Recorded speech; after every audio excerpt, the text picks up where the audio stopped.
सीवान लोकसभा क्षेत्र के दोन स्टेडियम में सूबे के मुख्यमंत्री नीतीश कुमार ने एनडीए प्रत्याशी कविता सिंह के पक्ष में जनसभा को संबोधित करते हुए कहा कि आज विपक्ष जो शराबबंदी पर मजाक उड़ा रहे हैं, वहीं शराबबंदी के समय मानव श्रृंखला में खड़े थे जो आज जेल में है।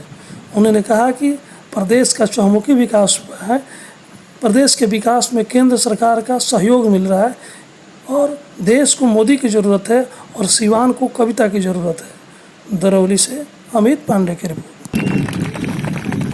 ये है परिवर्तन। और आपको मालूम है, सबको प्रेरित करना चाहिए, मत पियो शराब।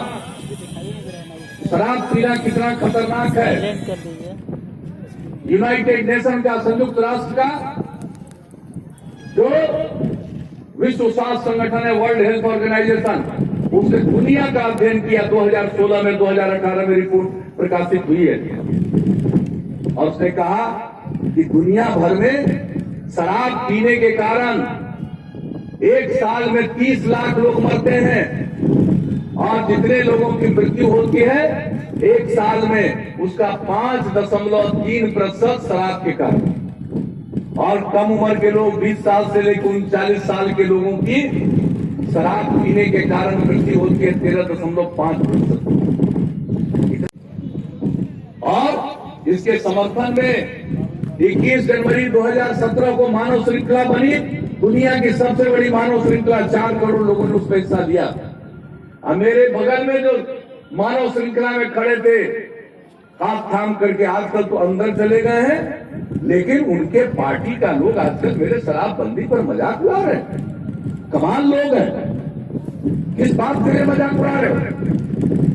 ये धरती पर सब आदमी को आप एक समान ठीक कर दीजिएगा। कुछ आदमी तो गड़बड़ सोच वाला होता ही है। आप अंदर हो, खुद ही बताओ किस सोच के हो। तो गड़बड़ सोच वाले लोग या तो उनको समझाइए और नहीं तो पकड़वाइए। लेकिन जो शराबबंदी का फायदा हुआ है, शाम होते क्या वातावरण गांव का, शहर का, कस्बा का सब रहता था। आज किसी की हिम्मत है कि लोगों को परेशान करे? या जनप्रतिनिधि लोग बैठे हुए, पूछ लीजिए, शादी विवाह होता था, कितना देर लगता था दरवाजा लगने में। और शादी विवाह में चले जाते थे जनप्रतिनिधि लोग, पी करके ऐसी ऐसी बात लोगों को करता था कि लोग बड़े परेशान होते थे। और करिएगा, सारा काम हम लोग करते रहते हैं, अगर कोई काम बचा हुआ रहेगा वह काम भी हो जाएगा, तो उसकी चिंता मत करिएगा। तो इन्हीं शब्दों के साथ भाई, इतने गर्मी में, और आप लोगों को शायद पता नहीं है, अभी का टेम्परेचर अब 42 डिग्री हो गया। और जो हालत है, जितनी तेजी से हवा चल रही है, लू के समान है, तब भी आप लोग आए हैं। मुझको पूरा यकीन है कि ऐसी परिस्थिति में आपने हाथ उठाया है तो निश्चित तौर पर 12 तारीख को मतदान होगा। सवेरे लाइन लग करके अपना एक एक कीमती वोट तीर छाप के बगल का बटन दबाकर दीजिएगा और हम लोगों के उम्मीदवार को विजयी बनाइएगा। कविता सिंह को विजयी बनाइएगा। और जो कविता सिंह को विजयी बनाइएगा, कोई एक पार्टी की उम्मीदवार नहीं है, वो पूरे गठबंधन की उम्मीदवार है, एनडीए के राष्ट्रीय जनतांत्रिक गठबंधन की उम्मीदवार है। उनको जिताइएगा और फिर से केंद्र में मोदी जी के नेतृत्व में सरकार बनेगी। तो आप सबने जो सहयोग का और समर्थन का आश्वासन दिया है, इसके लिए मैं आप सबको हृदय से धन्यवाद देता हूं और अपनी बात समाप्त करता हूं। अभी कई जगहों पर चुनावी सभा में शामिल होना। बहुत बहुत धन्यवाद। जय हिंद, जय बिहार। मोदी जी के नेतृत्व में कल्याण की अनेक योजनाएं, जिसका जिक्र भी मंगल पांडे जी कर रहे थे। महिलाओं को राहत दिलाने के लिए रसोई गैस के कनेक्शन की योजना, उज्ज्वला योजना, फिर लोगों के इलाज के लिए, गरीब परिवारों के इलाज के लिए आयुष्मान भारत योजना, गरीब परिवार के लोगों को एक साल में इलाज के लिए 5 लाख रुपए की मदद देना, और फिर अभी हाल में उन्होंने जो किसान सम्मान निधि योजना की शुरुआत की है, सभी किसानों को 3 किस्तों में एक वर्ष में 6,000 रुपए की मदद करना, ये किसान के लिए बहुत ही लाभकारी होने वाला है। किसान खेती करने के लिए खर्च करते हैं, पैसा लगाते हैं, और अगर सरकार की तरफ से उनको मदद मिल जाती है तो खर्च में कमी आ जाएगी, और स्वाभाविक है कि उनकी आमदनी में वृद्धि हो जाएगी। इससे बहुत उपयोगी योजना है। बिहार के लिए भी केंद्र सरकार ने अकेले सड़क और पुल के क्षेत्र में कई योजनाओं को मंजूरी प्रदान की। हम लोगों की अनेक सड़कों को राष्ट्रीय राजमार्ग के रूप में अपनाया है।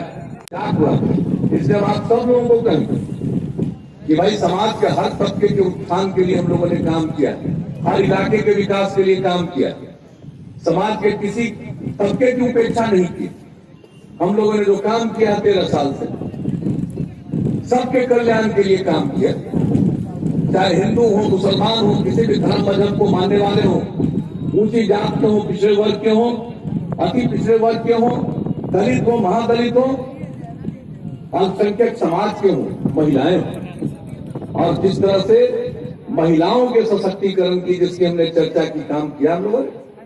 आज बताइए, बिहार आगे बढ़ रहा, अकेले पुरुष के बल पर नहीं बढ़ सकता। पुरुष और स्त्री दोनों के काम से लोग आगे बढ़ सकते हैं।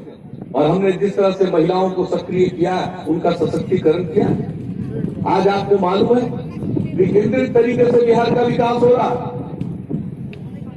विकेंद्रित तरीके से विकास हो रहा। परिवार की आमदनी बढ़ रही है और देश का विकास दर, औसत विकास दर 7% है और बिहार का विकास दर 11.3%।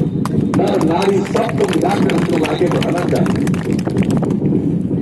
अभी लड़का पैदा होने पर खुशी ज्यादा, बेटी पैदा होने पर खुशी कम।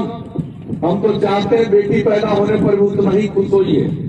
इसे कन्या उत्थान योजना शुरू किया। बेटी पैदा होने पर 2000 रुपया सरकार भेजेगी बेटी को 1 साल के अंदर। लेकिन भ्रम पैदा करके वोट हासिल कर लो। लेकिन हम लोग तो काम के आधार पर वोट मांगते हैं। हम लोगों ने समाज में भ्रम पैदा नहीं किया। मैं तो सबको कहूंगा, एक एक बात उठा करके देख लीजिए। आज जो बच्चे पैदा हुए उनको इस बात का एहसास स्वाभाविक नहीं होगा। लेकिन याद कर लीजिए किस हालत में आप थे। शाम के बाद घर से नहीं निकल पाते थे, जंगल राज था, कानून का राज कायम किया। आज जिसको जब जरूरत पड़ती है अपने घर से बाहर निकलते हैं, कानून का राज कायम किया है और किसी भी प्रकार का समझौता नहीं होगा। हर सूरत हाल में कानून का राज कायम रखा जाएगा इस बिहार में। और बहुत लोगों को कष्ट है, बहुत लोगों को कष्ट है। आजकल संविधान की बात करते हैं। अरे भाई, संविधान में ही प्रावधान है, किसी को सजा मिलती है न्यायपालिका से, और जिनको सजा मिली हुई है न्यायपालिका से लोग कहते हैं उनको फंसा दिया। यानी आप न्यायपालिका के बारे में इस तरह की प्रतिक्रिया व्यक्त कर रहे हैं। संविधान का प्रावधान है, संविधान की बात करते हैं।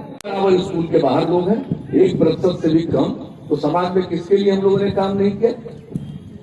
जो हाशिए पर खड़े हैं उनको मुख्य धारा से जोड़ने के लिए अनुसूचित जाति, जनजाति, अन्य पिछड़े वर्ग, महिलाएं, अल्पसंख्यक समुदाय, सबके लिए हम लोगों ने काम किया।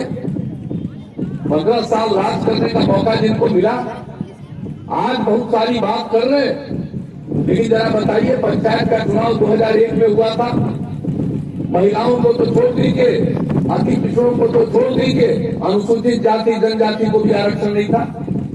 और जब आप लोगों ने हम लोगों को काम करने का मौका 2005 में दिया, 24 नवंबर को काम संभाला, 3 महीने के बाद पंचायत का चुनाव होना था। कानून बना दिया, अनुसूचित जाति को 16%, अनुसूचित जनजाति को 1% और अति पिछड़े वर्ग को 20% का आरक्षण दिया, महिलाओं को 50% का आरक्षण दिया। तो हम लोगों को मौका मिलता है तो हम लोग सबकी सेवा करते हैं।